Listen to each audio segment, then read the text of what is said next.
comedian for the first half. He's absolutely fantastic. He did a gig with us on Friday, and he did a Caesar. He went on stage and did Vidi Vidi Vici. Do you all know what it means? Something like, I came, I saw, and I conquered. So you're in for a treat. There he is, Gareth.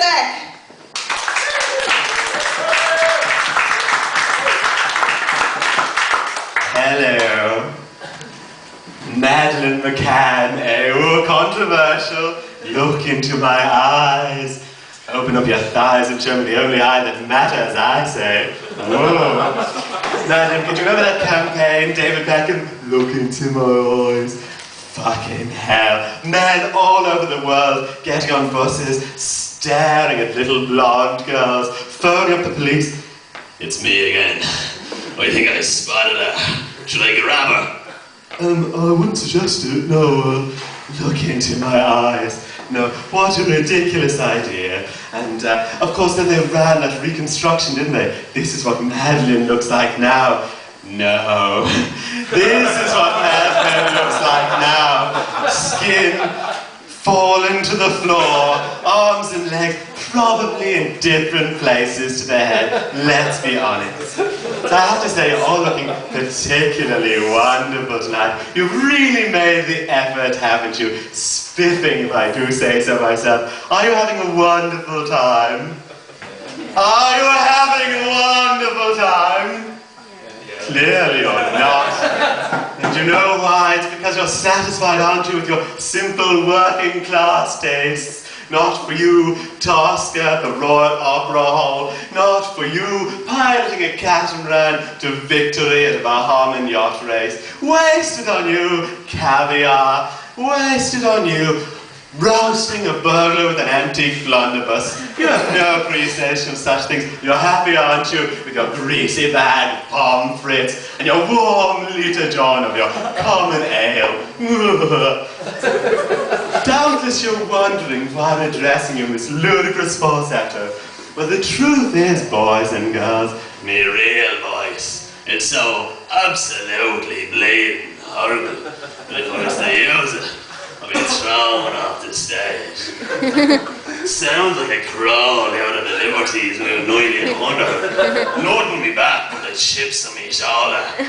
But if I speak to you like this, we can keep things on an even keel. Yes, the idea of cleaner comedy that's not too filthy, it is rather ridiculous, isn't it? Because when you think about it, life itself is completely filthy. You pour forth, don't you, from a rent-a-ton hee-haw into a pool of viscera and effluent. The first 6 months of your life are spent vomiting constantly over everyone close to you and voiding your bowels with wild abandon.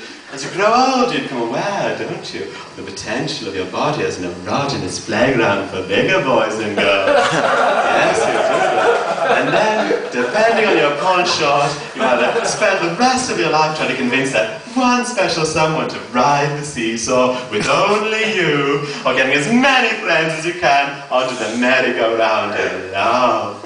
Yes, you do. I am Gareth, but I like to consider myself the Irish Russell Brand. It is a bit of a stretch, but maybe I could be the short, fat Irish Russell Brand. It could be worse. I could be the tall, thin Irish Joe Brand. Joe Brand and Russell Brand, what a weird couple. Who would have thought that a man that handsome would end up with his mum? Yeah, so in that cliche comedy fashion, I did recently get out of a relationship. You can say, there we go. Yeah, no, it was quite sad, but I came to a realization that, as Lisa said, you know, relationships, not just going into them, but also coming out of them, weirdly, exactly like moving house, right? Think about it, bear with me, stage one, you plonk your sign on the lawn, you're really glad to get out of that filthy old shithole, but you're also glad of the chance you had to get to know the neighbours, and you know that you'll always be able to drive by in years to come, and a few lads in the back and go, I lived there, of course it was newer, didn't have that hideous extension. Stage two. Surprise, surprise, your old house hasn't sold. After all, it's not quite as nice as it once was. At least not since you had the guys over to have that hot dog barbecue in the back garden. But what's worse is you haven't been able to find anywhere. It seems like everywhere you turn up to is either out of your price range or it's already been sold. So you start looking at a few less illustrious neighbourhoods. Places that are maybe past their best, but with a bit of work they could be lovely. No joy. So you move on to stage 3. You still haven't been able to find anywhere, but you know that you have to pay for one more night in a hotel. You're going to be physically sick. So out of sheer desperation, you start phoning up some of your old landlords just to see if any of the places you used to live might be back on the market. It's not so bad. You remember how much you used to like to live by the river? It was beautiful. And every summer, there were water sports. And for most normal, healthy people, that's the final stage of desperation. But for the truly homeless, living under a bridge, trying to hide from the rain, trying to drink the last drops of joy out of a little tub of Vicks Vape Rub, there is one more stage. Phoning up friends and relatives to see if they got a room free. Maybe they want to do a house swap. So I have been accused in the past of being a bit of a misogynist. It's not a charge I accept. But if there's any truth to it, it's not my fault. It's my checkered sexual history. Like many people in this room, probably, I had my first sexual experience not in the warm, comfortable environment of a bedroom and a beautiful king-size bed, but rather in the toilets of a filthy pub. And not just any pub, but a pub known in Dublin as Fibber McGee's. Yeah. Fibber McGee's, or as I like to call it, the lying vaginas. Yeah, so myself and the girl I was dating at the time, we'd go along to Fibber McGee's of an evening, and we'd heavy ped on into the night. And then I'd walk home, like a man whose testicles have been replaced by 2 angry hornets' nests.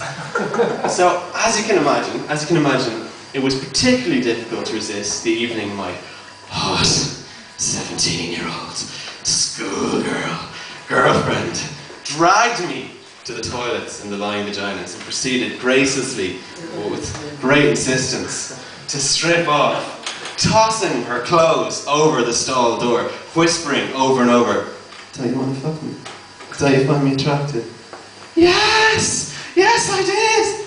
But it was a moral quandary. I couldn't do it. I couldn't take what this girl claimed as her virginity in the toilets of Dublin's worst pub. No, I mean, she was drunk, I was sober. Alcohol had roiled the waters, pressing up against the dam of her Catholic school inhibitions, and they threatened to burst forth and drown me in the delicious sewage of teenage sex. But I held fast. I was strong, and I didn't let that girl fuck me. I'm not going to say I didn't throw her a bone, but whatever went down that night, it's between her and me. My lips are sealed, and hers, well, hers are gummed shut, the little trickle down but it was kind enough, despite that grim experience, I was kind enough to let that very same girl pluck the delicious fruit of my man cherry just a few short weeks later. There we lay, picture the scene on the rather grimy floor of her parents' living room, fondling discontentedly with one another. It was the 11th or 12th time we tried to have sex. And it wasn't that we didn't know what to do, it was more that it was a physical difficulty. It was a difficulty of dimensions. It wasn't that I was so large, but it was more that she was so petite. I don't know if you've ever seen that documentary where Michael Moore tries to go potholing, but it was kind of like that, you know. So as we lay there in the darkness, she whispered again in her sexy little voice, maybe this means we should break up. Maybe we're just not meant to be together.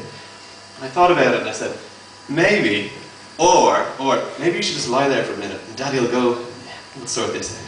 So I left her, I jumped up, raced into the kitchen, and I looked everywhere for something to solve this dilemma. I couldn't find it. There was no fresh cooking oil. But there, lying temptingly asunder like a treasure trove at the bottom of the sea, blackened chips asleep on a bacon grizzle ice floe, like dead sea otters after an oil slick, was the deep fat fryer, the heady loam of lard, still warm from earlier in the evening. But I didn't use that, because that's absolutely disgusting. No, I went over to the fridge, and I opened it up, and there, in that cold, dead light, was my salvation. Just exactly what I needed. I grabbed it, and I raced back in, and I greased the key, and I waxed the lock. And 5 seconds later, one lay defiled, and one satisfied. But I was an absolute gentleman, and I never returned that churn to the fridge.